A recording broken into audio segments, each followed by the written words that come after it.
Carta aos Hebreus, no capítulo 12, nós vamos ler aqui. Eu gostaria de ler esse capítulo inteiro, mas viraria uma vigília, fazíamos até meia-noite. Então, a minha sugestão para vocês é que marque esse capítulo, terminando o culto, leia ele inteiro. É de uma riqueza, é de uma profundidade muito grande. Aqui cada versículo tem uma revelação. Daria para nós fazermos um estudo aqui de uma semana só nesse capítulo. A carta aos Hebreus, alguns eruditos acreditam que foi o apóstolo Paulo que escreveu, mas não tem um autor assim. Ela não tem um autor que podemos afirmar que é. Vemos características literárias de Paulo, a experiência, judaica de Paulo, porque é uma carta escrita à igreja judaica, aos hebreus, é porque eram os cristãos novos convertidos judaicos, de ascendência judaica. E eu quero falar com vocês nessa noite sobre 5 passos para não cair da fé. 5 passos para não cair da fé. Deus me deu essa palavra numa madrugada que eu estava em oração, e eu quero compartilhar com vocês. Nós vamos ler aqui 3 versículos, tá bom? Vamos lá então. Portanto, nós também, pois que estamos rodeados de uma tão grande nuvem de testemunhas, deixemos todo o embaraço e o pecado que tão de perto nos rodeia, e corramos com paciência a carreira que nos está proposta, olhando para Jesus, autor e consumador da fé, o qual, pelo gozo que lhe estava proposto, suportou a cruz, desprezando a afronta, e assentou-se à destra do trono de Deus. Considerai, pois, aquele que suportou tais contradições dos pecadores contra si mesmo, para que não enfraqueçais, desfalecendo em vosso ânimo. Amém? Queridos, esse texto, esse capítulo de Hebreus, ele é um ensinamento, ele é uma exortação, uma motivação para a nossa vida. Ele nos incentiva, ele nos mostra um caminho inteiro aqui. Ele fala da paternidade de Deus, ele abre falando, ó, veja com grandes nuvens de testemunhos no século. O que é isso? O que ele quer dizer? Os testemunhos dos mártires, das pessoas que morreram servindo a Deus, que foram fiéis até o fim. Ele diz, nós temos uma nuvem de testemunhos nos rodeando, olhem para eles, olhem para essas testemunhas. Ele fala de Jesus, que suportou, que venceu, dando a nós um exemplo de perseverança. Então, eu escolhi esse capítulo para poder ser a base daquilo que eu quero falar com vocês nessa noite. A Bíblia diz, se você abrir a sua Bíblia em 1 Timóteo, capítulo 4, versículo 1, ela diz que o Espírito Santo, ele expressamente, ele de forma contundente, ele diz que nos últimos dias muitos apostatariam da fé, dando ouvido a doutrinas de demônios. A Bíblia diz que nos últimos dias muitos homens amantes de si mesmo. A Bíblia mostra que os últimos dias seriam dias de apostasia. Apostatar é desertar, é abandonar. E nós vemos hoje, alguns evangelistas, missionários, dizem que para cada pessoa que tem dentro da igreja, tem uma pessoa fora da igreja. Para cada pessoa que está servindo a Deus hoje, tem alguém que desviou-se, que abandonou, que caiu na fé. E então a ministração que eu quero ter com vocês é exatamente isso, como que nós vamos trilhar essa vida cristã, E aí eu vou usar um pouco da minha experiência também, e usar o meu conhecimento bíblico, e usar um pouco do meu testemunho para falar isso para vocês. São aí 3 décadas servindo a Deus, e eu percebo que algumas pessoas acham que a vida cristã é uma corrida de 100 metros livres, aquelas de 10 segundos, e não é. A nossa jornada, a nossa corrida, ela é uma maratona. Correr 100 metros livres e correr uma maratona é muito diferente. 100 metros livres a pessoa faz em segundos.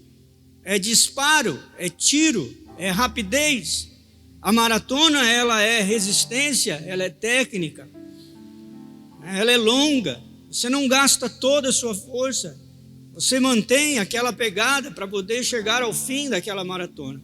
Então a vida cristã, ela é muito comparada a isso, a uma maratona, em que nós estamos correndo e lutando. E algumas coisas que eu percebo que coopera para derrubar pessoas. Então nós vamos lá. Eu quero ser didático naquilo que Deus me entregou para ensiná-los, para compartilhar com vocês, com toda humildade. A primeira coisa que eu anotei aqui, que é um passo que você tem que dar para que você não caia na fé, é olhar para Cristo. Olhando para Cristo, o escritor aqui diz, autor e consumador da nossa fé. Olhar para Jesus. Quantas pessoas entraram numa igreja por motivos secundários? Quantas pessoas entraram dentro de uma igreja e começaram a olhar para pessoas, para homens, fundamentaram a sua fé em pessoas, em cargos?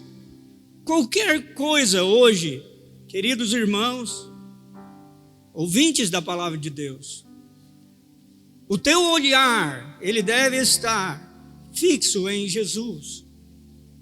É Ele o autor da nossa fé. Tudo começa nele e tudo vai terminar nele. É para Ele, é por Ele. Se você centralizar a tua fé em Jesus, se você olhar para Ele, se você não olhar para o lado, como Pedro fez, quando Jesus pediu para que ele andasse sobre as águas, e ele começou a andar sobre as águas, mas quando começou a tirar o olhar do Salvador, ele começou a afundar. E então nós vemos muitas pessoas nos nossos dias que afundam, que se afogam nesse mundo porque tiram o olhar de Jesus.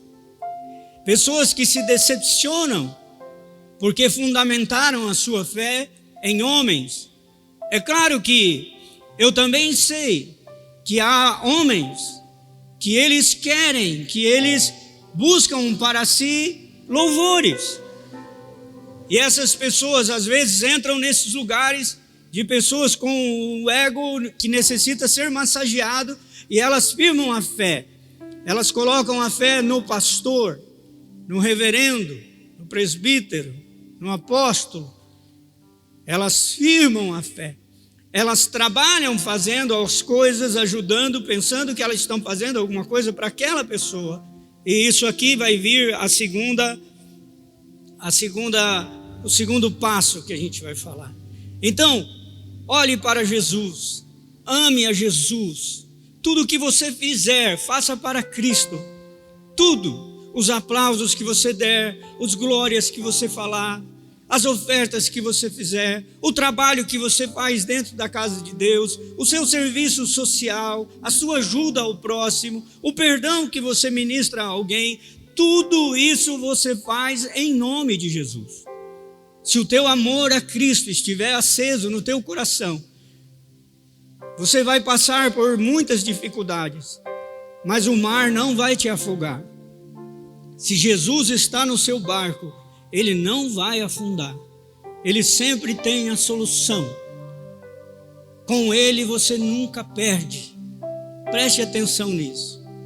Mas se você estiver baseando a sua fé, olhando para denominações, olhando para pessoas, você não vai aguentar. Você vai se decepcionar e você vai parar. Jesus nunca fará nada de mal para você. Nesses anos servindo a Deus, eu só tenho a agradecer. Ele sempre cuidou de mim. E por incrível que pareça, nas vezes que eu achava que eu não merecia, às vezes que eu achava que agora estava perdido, que eu não fiz como deveria fazer, Ele sempre veio ao meu encontro e me segurou e me fortaleceu. Olhe para Cristo, Esse é um passo importante. Tomás de Aquino dizia: a igreja é santa, porque Deus a santifica, mas ela é pecadora, porque o homem administra. Então, aonde tem a mão do homem, tem imperfeição. A perfeição, ela é um atributo de Cristo. Ele é perfeito. Ele é o sacrifício perfeito. Ele é o Deus perfeito. Amém? Se vocês estivessem aqui, vocês iam aplaudir e glorificar o nome de Jesus, porque Ele é digno de todo louvor. Muito bem, meus queridos. Dentro desse contexto, o segundo passo que eu vejo, que eu aprendi, que eu entendo pelas Escrituras, que nós podemos dar para não cair da fé, para não apostatar, é suportar as provas, aguentar o sofrimento, passar pelos momentos difíceis. Há pessoas, e eu vejo alguns evangelistas, até teleevangelistas, que eles falam assim: olha, aceita Jesus e os teus problemas acabaram. Vem aqui. Não é verdade. Se você der continuidade à leitura deste capítulo, você vai perceber que o escritor diz aqui que Deus, Ele corrige aquele que Ele ama. Se Deus não te corrige, é porque você não é filho legítimo. O filho legítimo, ele é corrigido. E ninguém gosta de correção. A correção, diz o texto aqui, a correção no momento que a gente está sendo corrigido, a gente não gosta. Quando nós éramos crianças, adolescente, que o pai ou a mãe corrigia, você ficava feliz? Você chegava para sua mãe e dizia: obrigado, hein, mãe? Oh, aquela chinelada foi boa, hein? Valeu. Não, ninguém fazia isso. Mas agora que você está adulto, você agradece porque ela te educou. O sofrimento na vida daqueles que servem a Deus, ele faz parte da nossa vida. Não é verdade essa teologia e esses pregadores que dizem: você vai ganhar todas, você vai vencer todas, a tua casa é a melhor, o teu carro é o do ano. Isso é um evangelho terreno, é um evangelho de prosperidade, mas não a prosperidade que o evangelho traz, porque Jesus não prometeu isso. Ele pode lhe dar tudo isso, amém, mas Ele pode não lhe dar. O apóstolo Paulo não serviria para essas igrejas, porque ele escreve que ele sofreu. Paulo sofreu muito pelo evangelho. Paulo foi apedrejado, Paulo foi carregado em cesto, que era usado para jogar lixo fora. Foi picado de serpente, sofreu muitas coisas. E às vezes na nossa vida, quando essas pessoas que entram na igreja e veem essa porta dourada, maravilhosa, e eles passam por ela, e logo depois eles começam a vir as provas, Deus começa a tratar com eles, quando eles são confrontados nas mudanças, naquilo que deveria mudar, naquilo que deveria corrigir, quando Deus começa a usar pessoas. Sabe que Deus usa pessoas para moldar o nosso caráter? Às vezes a pessoa que você fica: sai dele, diabo, Satanás, e não é.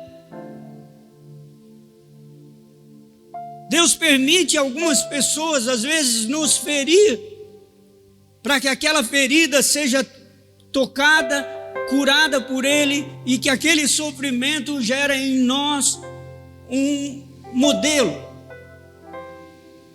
O sofrimento, ele faz parte.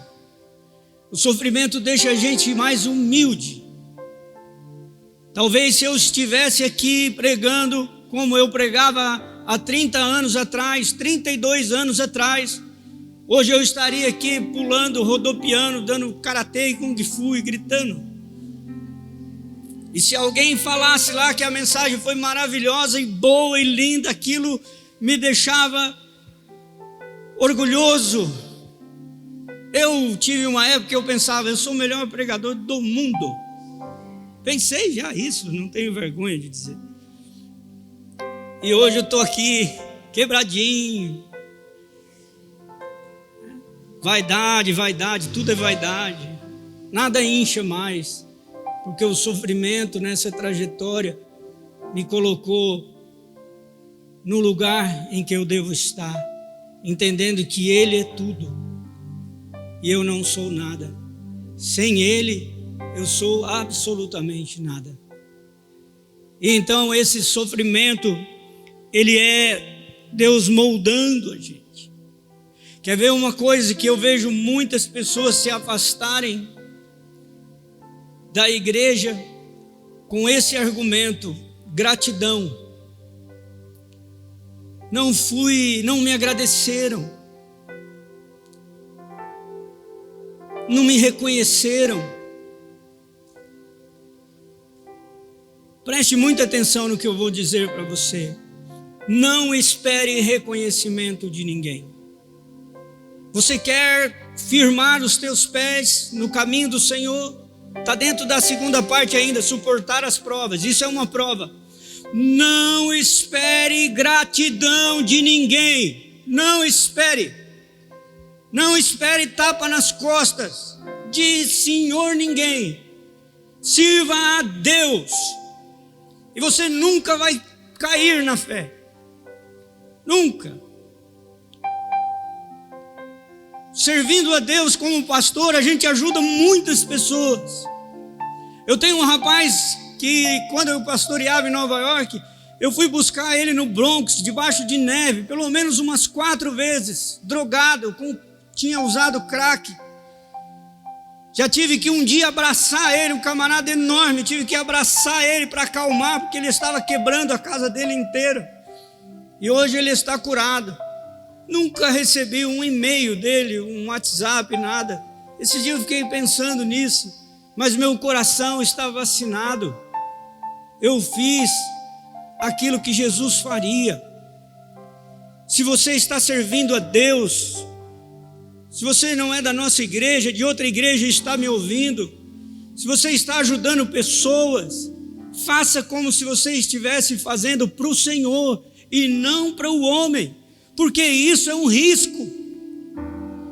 Querer recompensa, querer ser reconhecido, isso é um risco na sua fé.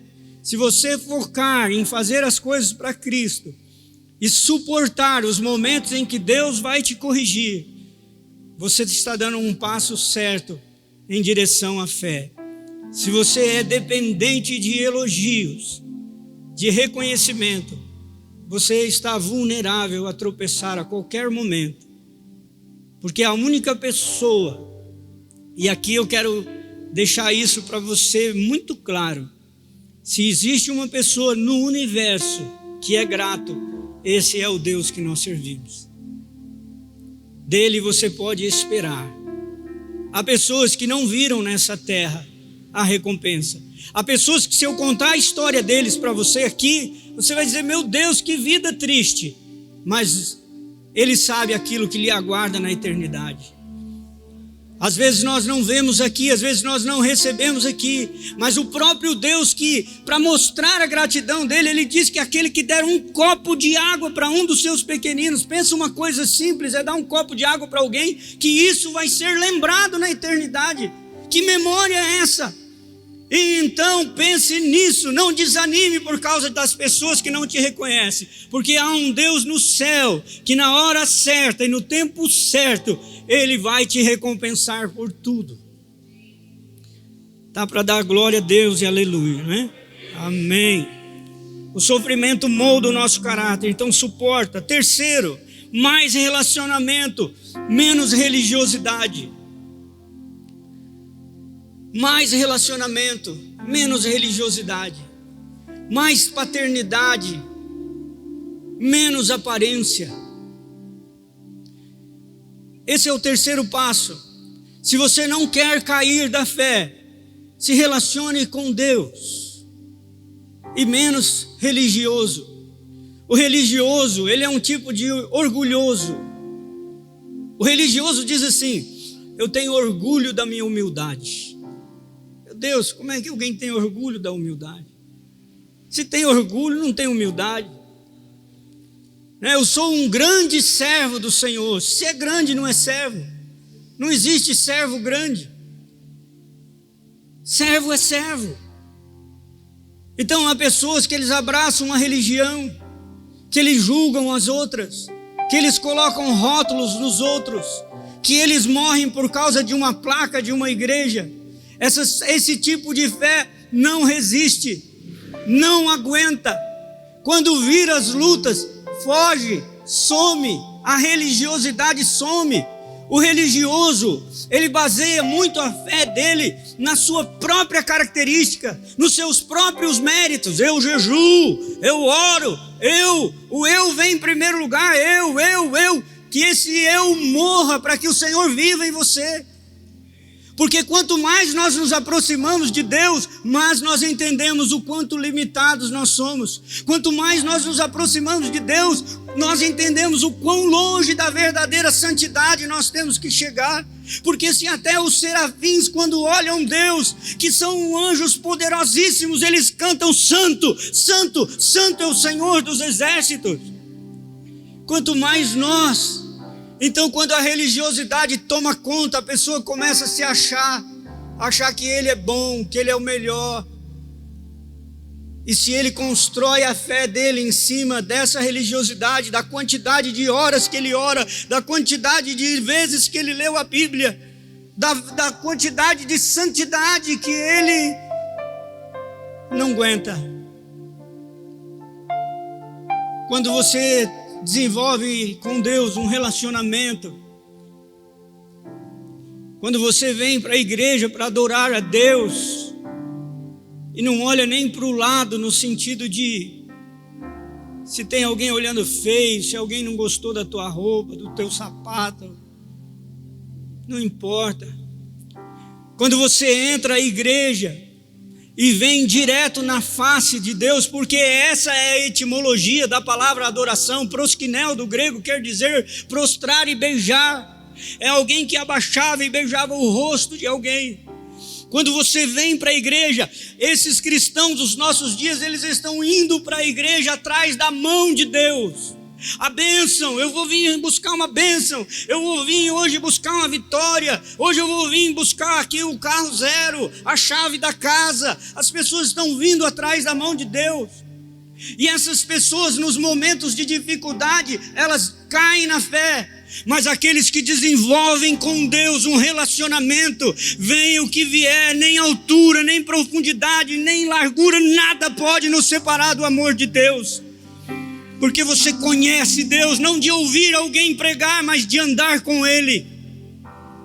Olha essa pandemia, o que ela está fazendo. Ela deixou você aí como pastor da tua casa, como pastora da tua casa. Você pode olhar para mim e dizer: aqui em casa o Senhor tem governado. Esse é um lugar de culto, a minha casa virou uma igreja. Se você falou isso, é verdade, glória a Deus. A sua fé não está baseada em uma religiosidade. A sua fé está baseada em um relacionamento com Deus. Eu sei que o meu Redentor vive. Quantas vezes na minha vida, nos altos e baixos, nas dificuldades.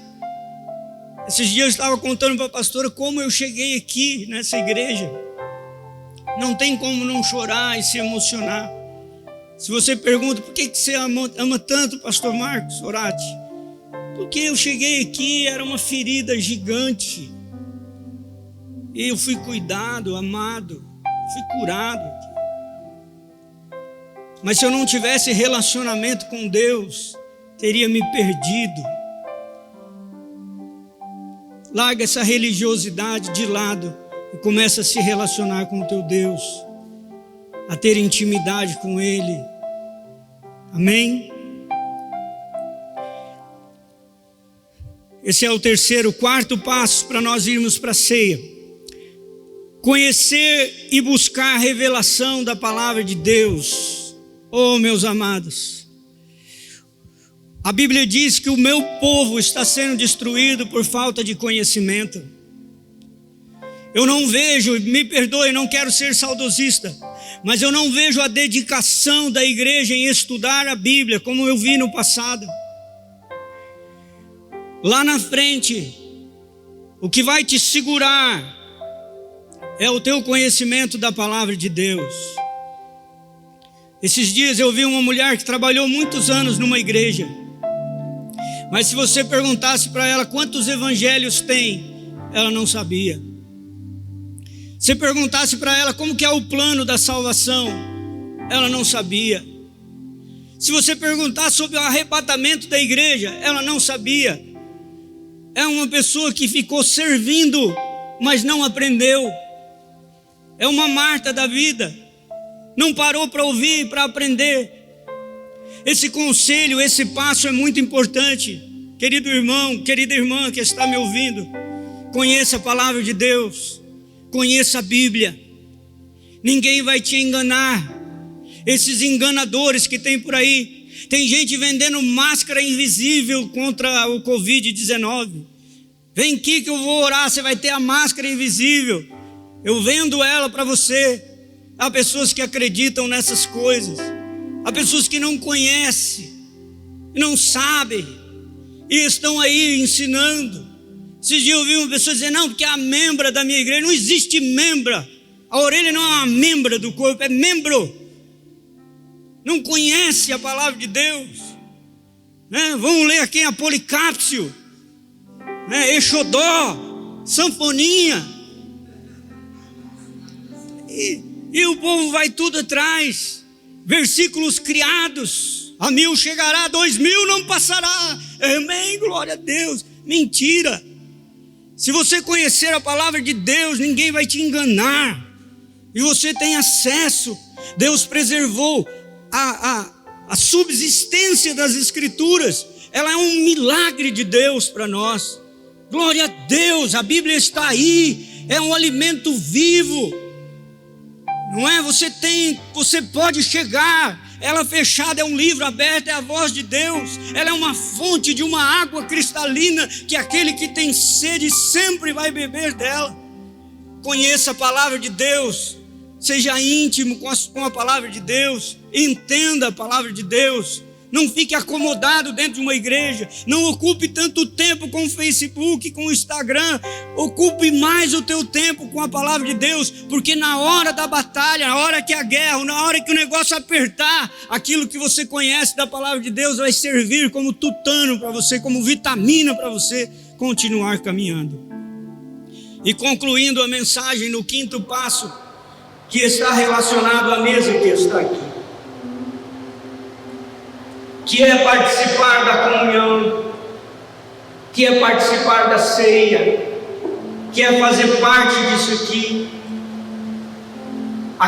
O quinto passo para que você não caia da fé é discernir o corpo e o sangue do Senhor.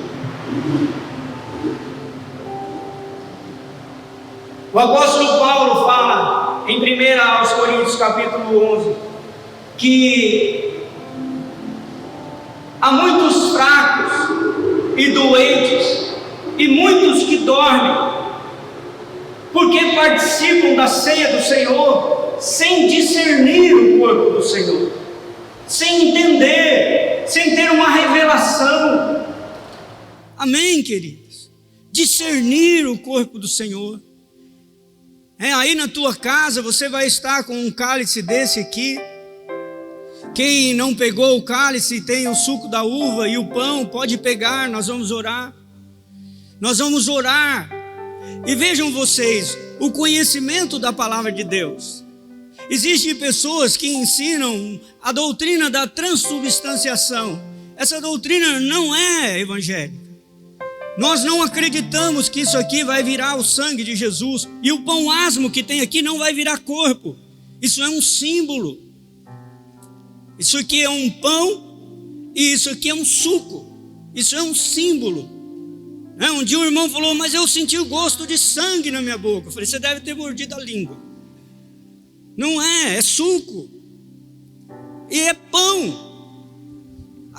Aquela bandeira que está ali atrás, não dá para vocês verem, tem uma bandeira do Brasil ali, ela é um símbolo. Ela representa o Brasil. Quantas vezes vivendo fora do Brasil, já me emocionei com a nossa bandeira. Já chorei de ver, olha uma bandeira do Brasil ali. Muitos anos sem vir. Ela representa, mas o Brasil é muito maior que a bandeira. O Brasil é imenso diante da bandeira. Isto aqui que nós vamos participar agora é um símbolo de alguém que é muito maior. Maior do que o Brasil em relação à bandeira é o Jesus em relação ao que nós vamos fazer aqui. Ele é tremendo, multiforme e graça. Nós vamos conhecer e prosseguir em conhecer Ele, e a eternidade inteira nós vamos estar conhecendo. Então você vai fazer algo muito importante. Isso não tira a importância da ceia. A ceia, ela é uma ordenança do Senhor. Então as pessoas que participam dela indignamente, sem discernir, essas pessoas caem na fé lá na frente. Por quê? Porque elas ficam fracas, elas ficam doentes. Como é que elas vão continuar essa maratona se elas estão fracas, doentes e dormindo? Não conseguem. Ah, pastor, então eu não vou participar, eu não sou digno. Eu não estou falando isso. Se eu estivesse falando de ser digno pelo próprio mérito, ninguém tomaria aqui, nem pegar na mão eu poderia. O que é discernir? É entender, é parar tudo, é olhar para a cruz, é reconhecer aquilo que Jesus fez por nós, é declarar o seu amor por Ele, é renovar a sua aliança, é reacender o fogo do Espírito Santo no teu coração, é desfrutar do primeiro amor de novo em cada ceia, nesses 33 anos que vai fazer. Cada vez que eu tomo a ceia, eu digo: Senhor, mais um mês que eu venço, mais um mês que eu consigo superar tudo e estar em comunhão contigo. Então discirna a ceia do Senhor e participe sempre dela com alegria, porque daí você não vai cair da fé, porque daí o resultado é o contrário. Aqueles que tomam indignamente ficam fracos, aqueles que tomam discernindo são fortalecidos. Aqueles que tomam indignamente ficam doentes, aqueles que tomam dignamente com discernimento, eles são sarados por Deus. Aqueles que tomam indignamente dormem, cochilam. Aqueles que tomam dignamente com discernimento estão acordados e felizes e alegres e jubilosos na presença do Senhor. Glória a Deus.